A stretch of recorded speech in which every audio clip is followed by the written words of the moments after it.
Because otherwise... I mean, man, this is a runaway train here. She's got a new book out. It's called The Stash Plan, your 21-day guide to shed weight, feel great, take charge of your health. It's out today, by the way. And, of course, you've seen her on that 70 show, and Orange is the New Black has just been huge. Yes. Please welcome Laura Prepon to the show this morning. Hello, Laura.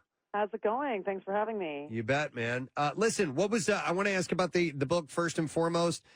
You had some health issues yourself and kind of found a something that worked for you, a program that worked for you. Is that the motivation behind this? Yeah, totally. I mean, I had a bunch of different health issues for a long time and went to a bunch of different doctors, and nobody could really figure it out. And I feel like a bunch of people feel kind of off, but they're not sure why. And I figured out what worked for me, and I know that so many other people are struggling with the same things, and I wanted to share it with everybody. Yeah, it's funny because we got handed the book, and I'm like, okay, I'll take a look at Laura Prepon's diet book.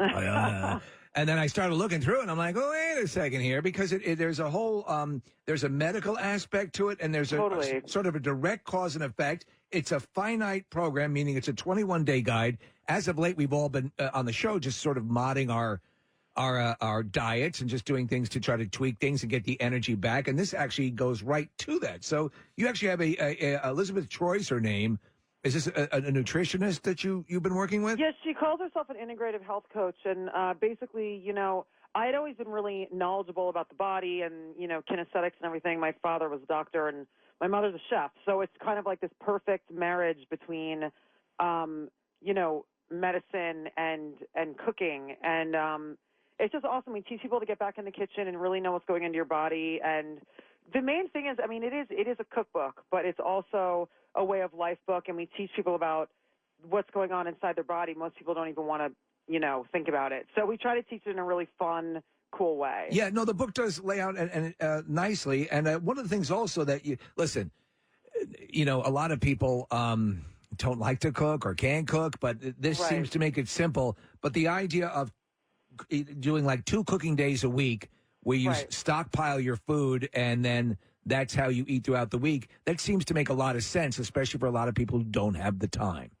Right, and that's something I've always done because I work such crazy hours and I've always had so many food sensitivities that I started doing meal prepping or cooking my stashes years ago when since I started 70 Show. But it's funny because people would always come up to me and ask me what I'm eating, what are you doing, like what do you bring to set every day? And I started realizing that like meal prepping isn't really a new notion to people, but so many people don't do it. And I think there was just a lack of technology or like a lack of like teaching people actually what to do. And I was like, you know what? I need to teach people what to do because all of my co-stars on every project I've been on are always like wondering what I'm bringing. How do I do that? How do I cook that? And everyone's been asking me what I've been doing because they really see a big difference in me. Well, it does make the difference is that your book kind of spells out recipes that actually do store well because that's the issue. You can make something, it'll taste like crap 3 days later if you've had it in the refrigerator. Totally. So, But it's also, we teach you how to make these things and then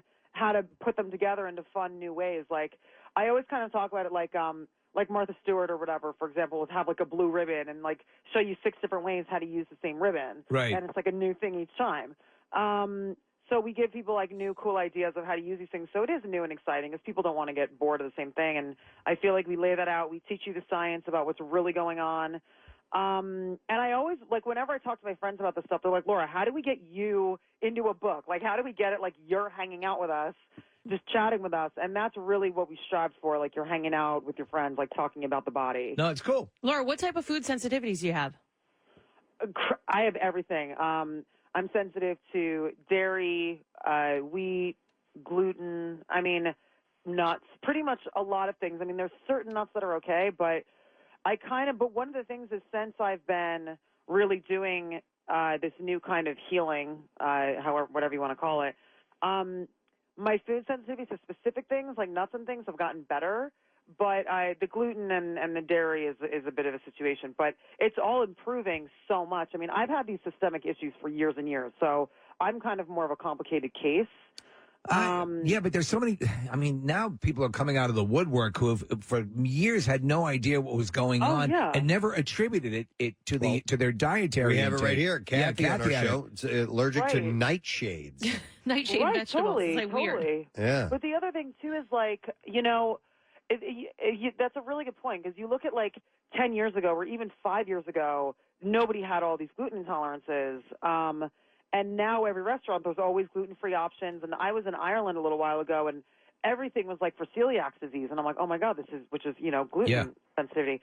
And, when you really look at what we do to our food, and versus like I lived in Europe for a year and a half when I was a child, and